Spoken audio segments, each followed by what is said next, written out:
चल रही है। और आज ईरान की सेना की वजह से हालात ये हैं कि अमेरिका के राष्ट्रपति जो हैं वो इतनी बुरी तरह से फंसे हुए हैं। उनके नए बयान जो आए हैं वो मैं आपको बताऊंगा, ना हमला कर पा रहे हैं ना पीछे हट पा रहे हैं, जहाज लेके दरवाजे पर खड़े हुए हैं। और बताया जा रहा है कि अब पूरी तरह से कमान ईरान की सेना के हाथ में है और ईरान की सेना को ये निर्देश दे दिए गए हैं आईआरजीसी चीफ अहमद वाहिदी साहब की तरफ से कि एक बड़े हमले के लिए, बड़ी जंग के लिए तैयार रहिए। देखिए इसी बीच चूंकि ये मैंने शुरुआत इस खबर से इसलिए की क्योंकि ये बेहद दुखद खबर, 14 जवानों का शहीद होना, इनके सभी परिवार वालों के लिए पूरा ईरान इनके साथ खड़ा हुआ है। पूरा ईरान का एक एक बच्चा इस समय ईरान की सेना के साथ खड़ा है, उनकी हौसला अफजाई कर रहा है। जब सड़कों पर ईरान की सेना का काफिला निकलता है तो आसपास के लोग जो हैं, महिलाएं, बच्चे, सब उनकी हौसला अफजाई के लिए सड़कों पर उतर आते हैं। और मैंने ऐसी ऐसी तस्वीरें देखी है, न्यूज़ चैनल में होने की वजह से हमारे पास कई ऐसे फुटेज आते हैं जो बड़े आप देखिए हैरान रह जाएंगे कि ईरान की सेना के जवान अगर कहीं तैनात हैं तो उन्हें पानी पहुंचाने का काम, खाना पहुंचाने का काम ईरान की आम जनता जो है वो कर रही है। यानी ऐसा लगता है कि पूरा ईरान इस समय एकजुट है और ईरान की इस एकजुटता, इस ईरान की सेना की इस हिम्मत और हौसले ने दुनिया के बड़े बड़े देशों को आज घुटने पर ला दिया है। ये इतिहास हमेशा याद रखेगा। तो आज ईरान अपने शहीदों को सलाम कर रहा है। जो 14 सैनिक जो हैं उन्होंने अपनी जान पर खेलकर एक प्रकार से ईरान के लिए जो है वो अपनी जान कुर्बान कर दी। ठीक उसी राह पर वो आगे बढ़े जिस राह पर ईरान के सुप्रीम लीडर अली खामेनी साहब आगे बढ़े। देखिए अली खामेनी साहब आप जानते ही, उनकी एक इच्छा हमेशा ये रही, मैंने कहीं कन्वर्सेशन में पढ़ा ऐसा कि शायद अली लारीजानी साहब ने ये कहा था कि एक बार अली खामेनी साहब ने उनसे कहा कि जो है मेरी इच्छा है कि अगर मेरी मौत कभी हो तो मैं ईरान के लिए ही शहीद होते हुए जो है वो मौत को गले लगाना चाहता हूँ, मैं अपनी शहादत चाहता हूँ। ये उनकी आखिरी इच्छाओं में से एक थी अली खामेनी साहब की। और देखिए खुदा ने शायद उनकी इच्छा पूरी की और ईरान के लिए ही लड़ते हुए उन्होंने अपनी शहादत दी। खैर देखिए हम आगे बढ़ते हैं। जो खबरें आ रही हैं उसके मुताबिक डोनाल्ड ट्रंप ने एक नया प्रस्ताव जो ईरान की तरफ से भेजा गया था पाकिस्तान के जरिए, और जिसमें शर्त यही थी कि अमेरिका पहले अपनी सेना को हॉर्मुज से बाहर करे, उसके बाद ही बात होगी, वरना बात नहीं होगी। ये डेडलाइन, रेड लाइन खींच दी है ईरान ने कि जो अमेरिका के सोल्जर्स खड़े हुए हैं, जो शिप्स खड़े हुए हैं, 19 जहाज घेर के खड़े हुए हैं, इनको पहले बाहर करिए आप हॉर्मुज से, उसके बाद बात होगी। डोनाल्ड ट्रंप को ये शर्त मंजूर नहीं है। डोनाल्ड ट्रंप के जो बयान सामने आए हैं, डोनाल्ड ट्रंप ने कह दिया है कि लगता है कि अमेरिका और ईरान के बीच में किसी तरह का समझौता होना मुश्किल है क्योंकि दोनों को एक दूसरे पर विश्वास नहीं है। ये बात आज डोनाल्ड ट्रंप कह रहे हैं। ये बात उस समय अली खामेनी साहब ने कह दी थी जब ये टॉक्स शुरू हुए थे अमेरिका के साथ। तो अब डोनाल्ड ट्रंप शायद ये कह रहे हैं कि ईरान के साथ समझौता होना बेहद मुश्किल है। ये बात अली खामेनी साहब डे 1 से जानते थे। इसीलिए मैं एक बार फिर रिपीट करता हूँ, मेरे कई दर्शक मुझसे पूछते हैं कि भाई समझौता और इस तरह की बातें क्या डील हो जाएंगी, आप समझौते का सवाल विरोध करने और ना करने का नहीं है। सवाल ये है क्या ईरान देखिए इस जंग में जीता है, अब ये इसमें कोई शक नहीं है। अब ये डोनाल्ड ट्रंप अपने जहाज पीछे क्यों नहीं खींच रहे। आप देखिए जो खबरें आ रही हैं, रूस ने साफ कह दिया है डोनाल्ड ट्रंप को, अमेरिका को, कि हॉर्मुज को लेकर किसी भी समस्या का हल ये हो सकता है, जब तक नहीं हो सकता जब तक आप अपने जहाज पीछे नहीं निकालेगी। यही बात चीन ने भी कह दी है। जो चीन का नया बयान आया है उसमें चीन ने यह कह दिया है, साफ ये कह दिया है कि आपने जो ये घेर के खड़े हैं आप ईरान को, हॉर्मुज को पहले इसकी अपनी सेना को पीछे हटाइए, उसके बाद ही हॉर्मुज पर बात होगी। ये बात रूस कह रहा है, ये बात चीन कह रहा है और यही बात अमेरिका ने कह दी है कि अगर आप किसी भी तरह की बातचीत चाहते हैं पहले जहाज हटाइए। अब डोनाल्ड ट्रंप कहाँ फंस गए, अगर वो जहाज पीछे खींच लेते हैं तो ना तो सत्ता परिवर्तन हो पाया, ना आप ईरान को हरा पाए, ना ईरान का यूरेनियम ले पाए, ना ईरान का परमाणु प्रोग्राम रोक पाए, आपके सारे बेस तो जल ही गए। अरब देश जो है वो आपसे दूर हो रहे हैं, आप पर विश्वास नहीं कर पा रहे हैं। हथियार बेच रहे हैं वो एक अलग बात है, उसकी चर्चा अलग से होगी, फिर डील चल रही है हथियार बेचने की। लेकिन जो बड़े इंटरेस्ट थे वो सब के सब फेल हो गए हैं अमेरिका के, जिस वजह से ईरान पर हमला किया गया था।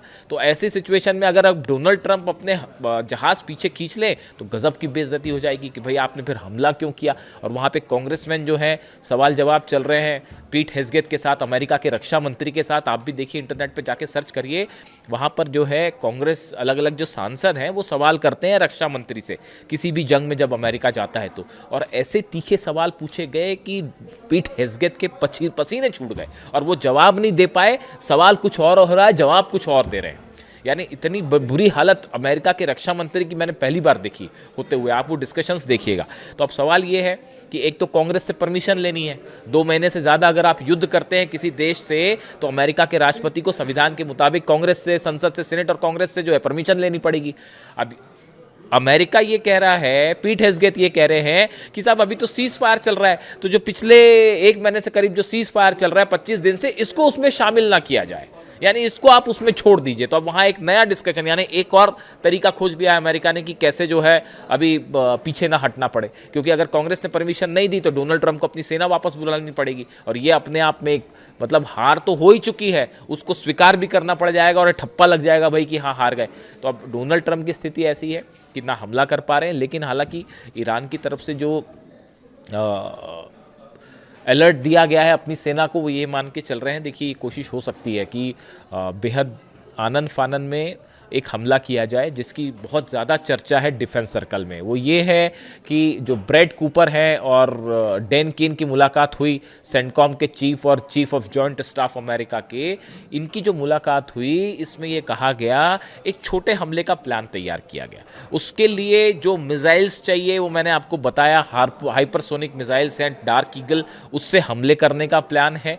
ईरान के स्ट्रेटेजिक लोकेशंस पे हमले का प्लान है, एनर्जी सेंटर्स पर हमले का प्लान है, और ये कहा जा रहा है ये संभव हो सकता है कि अमेरिका एक बार फिर बड़ी स्ट्राइक करे और 2-3 दिन हमला करके फिर वापस आ जाए और ये कहे कि भाई अब हम जंग खत्म करते हैं, ताकि एक सम्मानजनक तरीके से एग्जिट हो, ऐसा अमेरिका सोच रहा है। हालांकि इसका जवाब क्या ईरान देगा, ये इसी वजह से अभी तक हमला नहीं हो पा रहा है, क्योंकि उसके बाद फिर सऊदी में हमला होगा, उसके बाद यूएई पे हमला होगा, बहरीन, जॉर्डन, कतर, सब जगह हमले होंगे और सब टारगेट निशाने पे हैं। और अगर आप ईरान के ऑयल सेंटर्स पर हमला करते हैं तो फिर अरब के ऑयल सेंटर्स पे भी हमला होगा। इसी कैलकुलेशन के चलते फिलहाल हमला नहीं हुआ, इसी को देख के रुके हुए हैं। और रूस और चीन की जबरदस्त एंट्री हो गई है।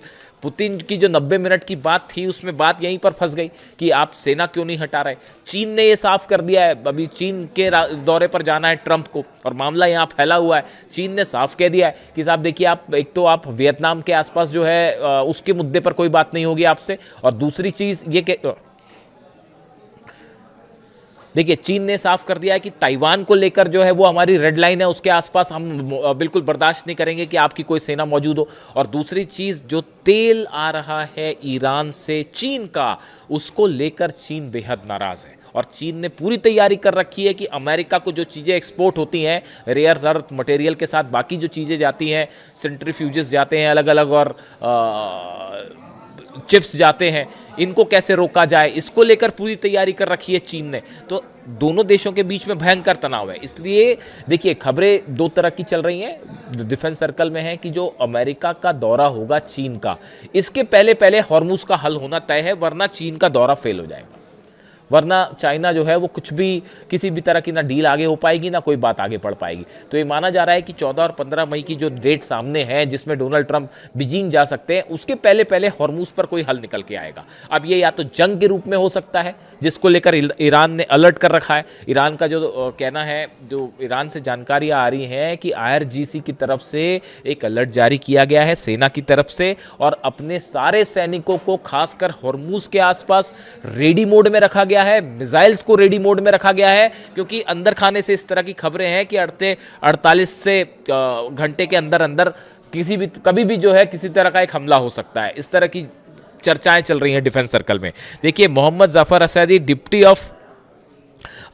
of military headquarters, said in a statement carried by Iran's fast news agency, the armed forces are fully prepared for any new adventures or foolishness from the Americans.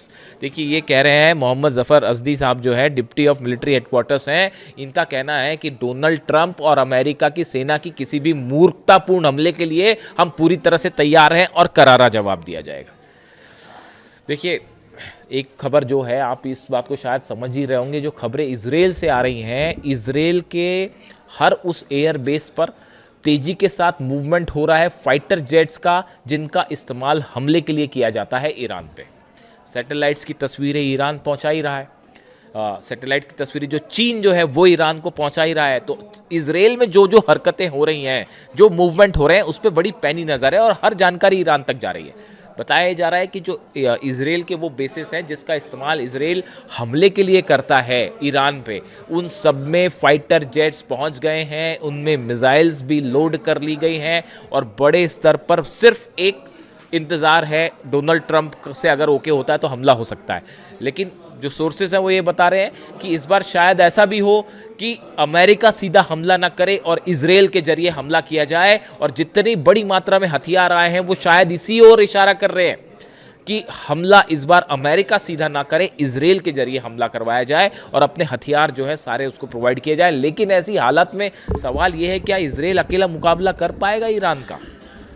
बड़ा ही डाउटफुल लगता है मुझे तो। अगर इस तरह का कोई एडवेंचरिज्म करते हैं नेतन्याहू तो मुझे लगता है कि ये नेतन्याहू के सियासी करियर की सबसे बड़ी भूल साबित होगी कि बिना अमेरिका के मदद के अकेले अगर वो कूद जाते हैं जंग में तो उसके बाद इजराइल का क्या हाल होगा, ये तो बिल्कुल सोचना भी मुश्किल है। तो फिलहाल जो खबरें हैं, एक तो धमाके की खबर मैंने आपको बताई, ईरान में जिस तरह से दुखद धमाका हुआ, और इसके अलावा जो है वो जंग के लिए ईरान की सेना का बड़ा अलर्ट है।